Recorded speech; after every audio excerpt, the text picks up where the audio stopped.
respetable, pero desconocido. Durante 2,5 millones de años ha ido desarrollándose poco a poco. Pero fíjese usted, representa solo el 2% del peso de nuestro cuerpo. Y como quien dice hasta el otro día, el cerebro se conocía mal y poco. Aristóteles, por ejemplo, creía que el cerebro servía para enfriar la sangre, como un termo. Hipócrates y Galeno, los dos, sobre todo Hipócrates, consideraban que en el cerebro estaba la mente. Y otros filósofos dicen que estaba el alma. Jonathan Sand, el primer invitado al programa de hoy, es un neurobiólogo costarricense que acaba de conseguir su entrada a la prestigiosa Universidad de Harvard y publicar en la revista Nature por lo que ha descubierto en el cerebro de ciertos pájaros. Ojo al dato, este chico tiene 29 años, 29 años, y va a hacer su postdoctorado en Harvard. Segundo invitado de hoy, Pedro Ruiz, pintor, grabador, escultor. Pedro Ruiz, acaso sea uno de los artistas colombianos más respetados internacionalmente. Caballero en la Orden de las Artes y las Letras de la República Francesa. Es el hombre que se inventó en 2010 un mundo más amable en 30 miniaturas que había que ver con una lupa. Es el responsable de todo un universo que ya forma parte del imaginario popular en Colombia. Por cierto, el poeta William Ospina asegura que Pedro Ruiz, y cito, pinta con la misma naturalidad con que respira. Y precisa que lo hace con una manía picasiana, la de andar interviniendo todo lo que toca, las sillas, los trajes, los objetos, y supongo que tendrá que haber alguien impidiéndole transformar en obras de arte los refrigeradores, las puertas, las vajillas y los espejos. Muy buenas noches tengan todos. Hoy coinciden en este programa dos hombres que se asoman al mundo uno desde el balcón del rigor científico y otro desde el balcón de la poesía. Si les parece bien, comienza Camilo, que hablando se entiende la gente.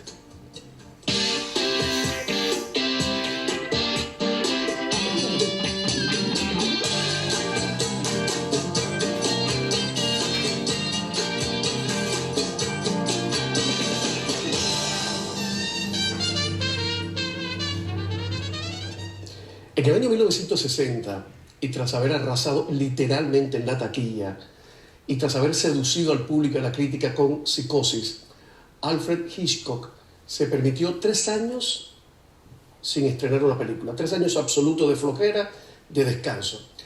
La próxima película sería una cinta en la que el genial director consigue algo más que una película de terror. Porque en Los pájaros, Hitchcock retuerce la realidad a su antojo y nos muestra cómo podemos terminar a merced del terror que propicia algo tan cotidiano como las aves, como los pajaritos que vemos en los parques o en nuestro patio.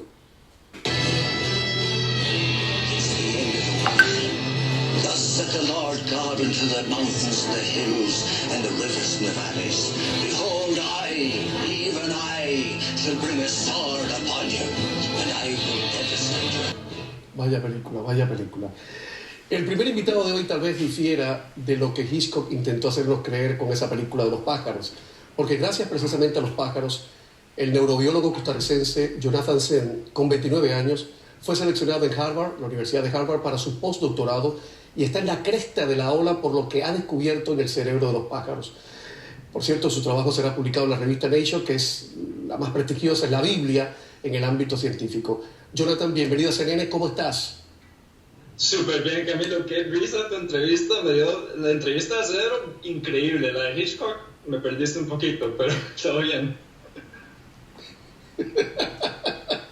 Es una película maravillosa, ¿eh? Si no la has visto te la recomiendo. Oye, ante todo, ¿por qué te centraste en estudiar al pájaro de canto, al pájaro cantor? ¿Qué tiene de especial ese tipo de pájaro? Es una pregunta buenísima, porque yo le digo a la gente, estudio los pájaros de canto, y ellos me van a decir, ¿por qué? O sea, ¿qué me importa a mí como un ser humano un pájaro de canto? Y te puedo contar que es porque si yo voy al cerebro de Camilo, ¿verdad? Y encuentro una neurona en el cerebro tuyo, y le pregunto, ¿qué hace la neurona? Esa neurona puede estar haciendo miles de cosas al mismo tiempo, y esto para un neurocientífico que quiere entender cómo una neurona contribuye al comportamiento humano, se vuelve un problema muy complicado. En cambio, la magia que tiene el pájaro es que ellos han evolucionado todo un sistema cerebral de neuronas que solo les interesa una cosa, y eso es la adquisición y la ejecución del canto del pájaro. Y eso para nosotros como neurocientíficos es perfecto, es en realidad lo que más queremos para poder entender muy bien qué hace una neurona y cómo contribuye al cerebro, que no entendemos cómo funciona eso todavía. Bueno, atención señores, porque sé que a los televidentes del programa les fascina el tema del cerebro. Cada vez que lo tocamos acá, hablamos del cerebro, ese perfecto desconocido, la gente de verdad se queda fascinada. Vamos a hacer algo. Todas vuestras preguntas, envíenlas de inmediato a numeral Camilo Cerebro. Este chico tiene 29 años y es un brain, es un cerebro hablando del cerebro. Numeral Camilo Cerebro. Oye, Jonathan, ¿cómo las neuronas, por cierto, me encantó cuando dijiste, en el cerebro de Camilo hay una neurona, hay una, y todavía está funcionando, gracias a Dios. Ahí está. ¿Cómo las neuronas, que son millones, vamos a hablar después de las neuronas, pero cómo las neuronas en el cerebro pueden de alguna manera codificar detalles minúsculos de movimientos complicados en el cuerpo humano? ¿Cómo se logra eso? Esa fue esencialmente la pregunta de todo mi doctorado. Eso pasé 6 años estudiando, ¿verdad? Te doy un ejemplo. Imagínate que sos un jugador en mi caso, de la selección de Costa Rica de fútbol, y estás tirando un penal. Pero estás entrenando, ¿verdad? Entonces querés entender cómo puedo tirar la bola en una esquina de la cancha.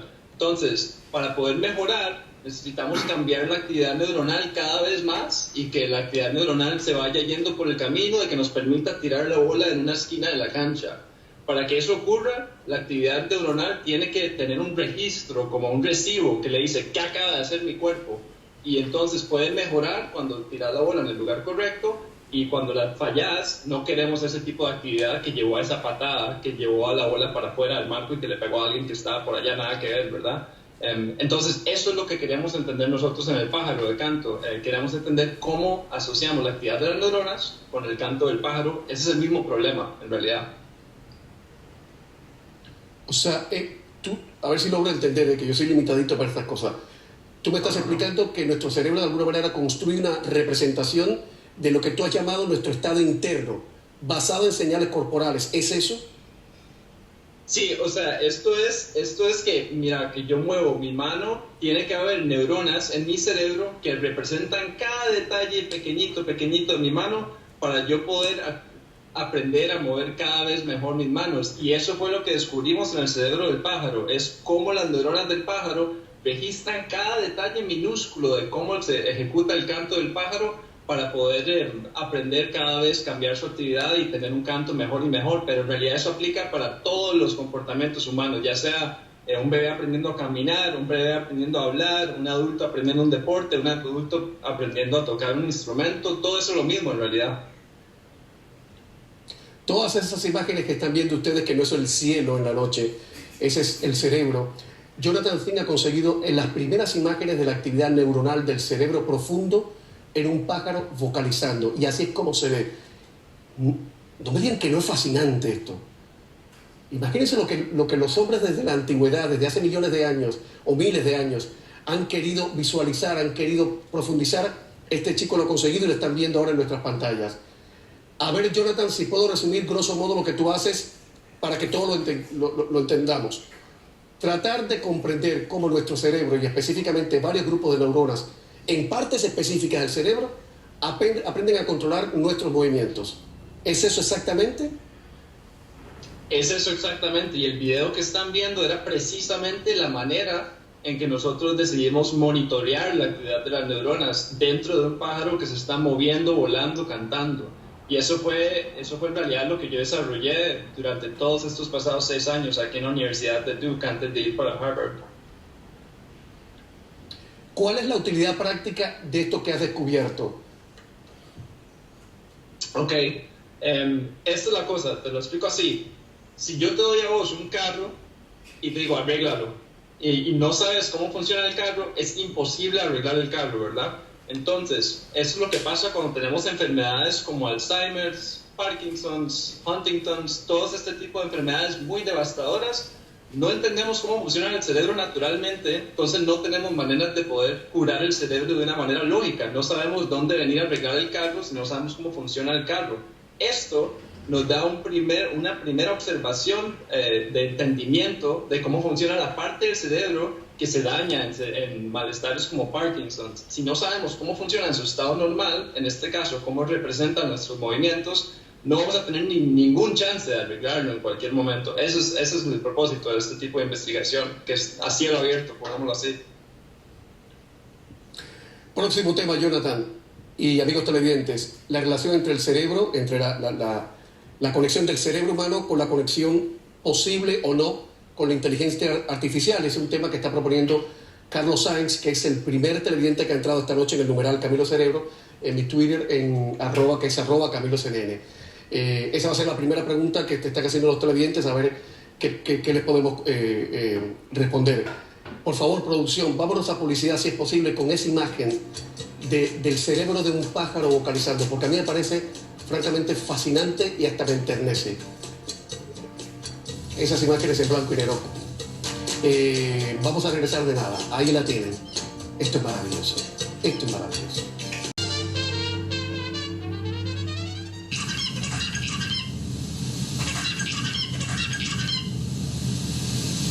¿Qué opinas de la relación entre el cerebro humano y la inteligencia artificial?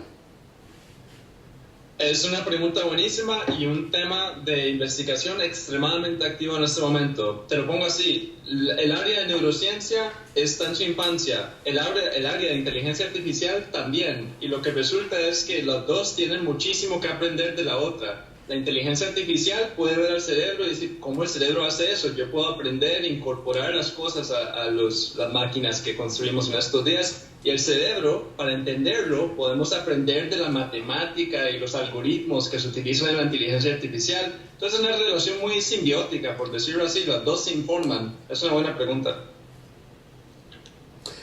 Hay que decir que la madre de Jonathan es peruana, su padre es nepalí. Los viejos se conocieron en Rusia durante los estudios de posgrado. Jonathan pasó gran parte de su infancia explorando la selva tropical que rodeaba su casa en Costa Rica. Por cierto, Jonathan, a propósito de la película Los pájaros, que te la recomiendo, tienes que verla, please, que vale la pena. Hitchcock, en 1968, durante un programa de televisión aquí en Estados Unidos, declaró que los cuervos eran los pájaros más inteligentes, pero que las gaviotas eran las más viciosas y frívolas. ¿Será eso cierto? Porque Hitchcock hablaba de más. Esa es la pregunta que tenés para mí. Sí, ¿los cuervos de verdad son inteligentes? Los cuervos son extremadamente inteligentes. Yo creo que son uno de los organismos más inteligentes, tal vez más inteligentes que nosotros, honestamente. Se acuerdan de caras, pueden usar herramientas nuevas, pueden hacer de todo. Así que las ideas de Hitchcock no son tan fuera de lo normal.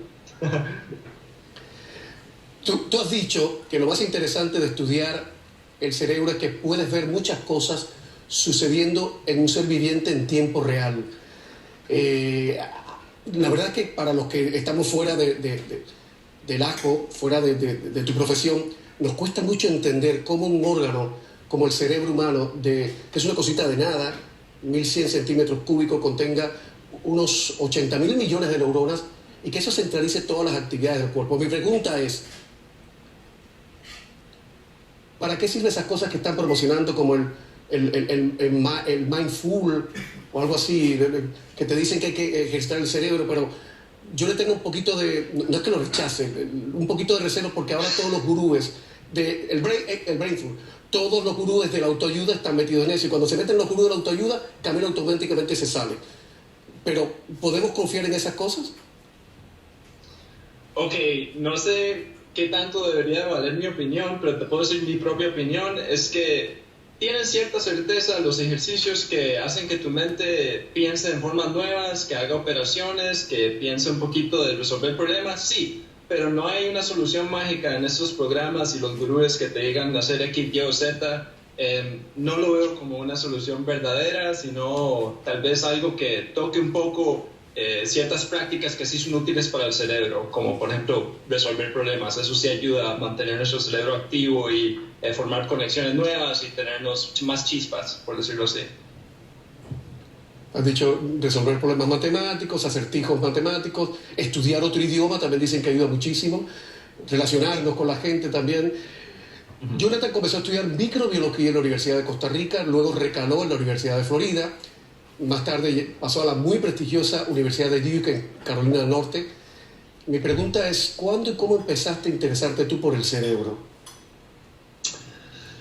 Yo creo que, bueno, primero que todo, no para salirme mucho del tema, pero yo creo que todos los humanos nacen científicos. Eso es algo que simplemente creo, y más bien nuestro sistema de educación quita ese interés a ciertas personas. En mi caso, lo que me inició más mi interés fue mi papá.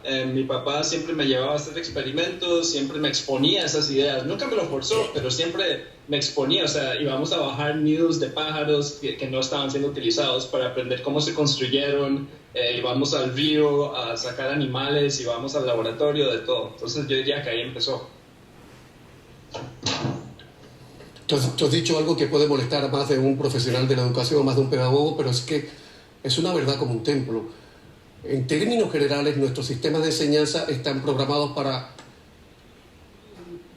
centralizar y uniformar a los estudiantes, y muchas veces, sobre todo en América Latina, se sigue el método de respetar a las antiguas autoridades intelectuales como si Galeno todavía estuviera vivo.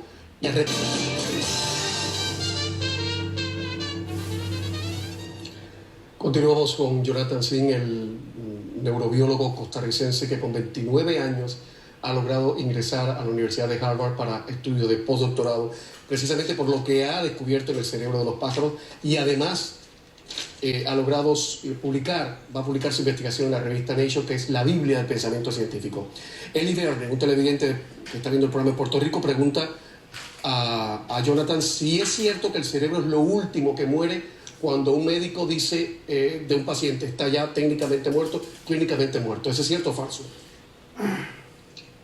Te lo digo así, yo creo que es lo primero y lo último que se muere. O sea, el cerebro es todo, es la percepción, el pensamiento, el movimiento, todo es el cerebro. Entonces, yo no soy profesional médico, ¿verdad? Así que esa sería mi respuesta.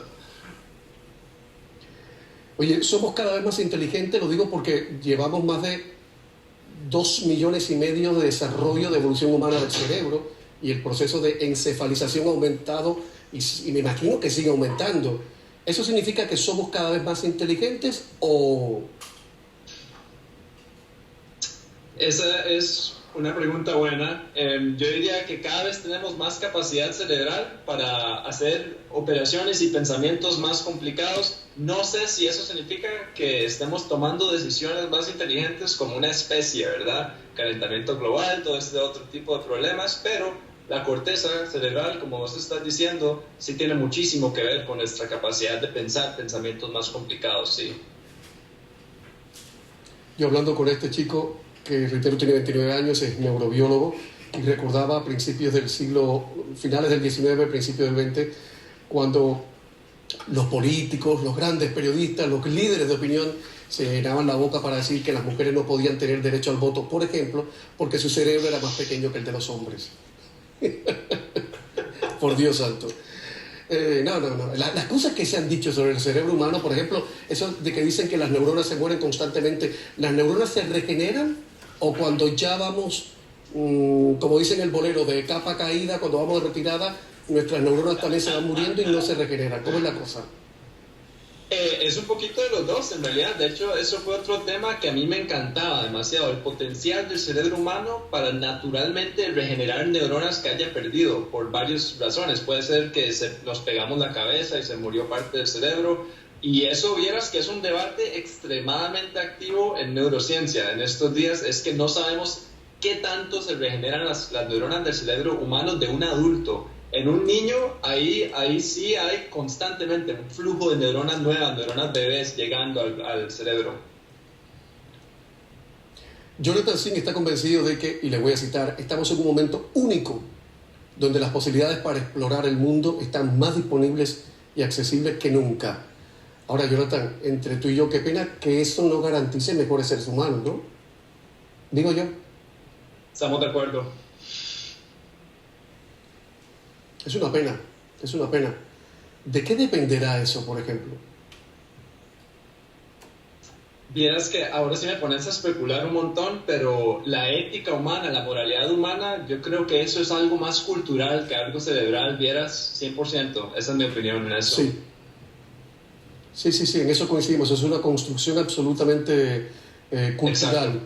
Mi querido Arturo Pérez Reverte, uno de los grandes periodistas y escritores españoles, dice que los seres humanos estamos a una cuadra de la barbarie, que seguimos siendo en esencia animales, rudos, rijosos, filosos, y que gracias a la cultura, gracias a la moral, gracias a la iglesia, a la escuela, a la represión policial, a las leyes, es que nos contenemos y damos nuestra mejor cara.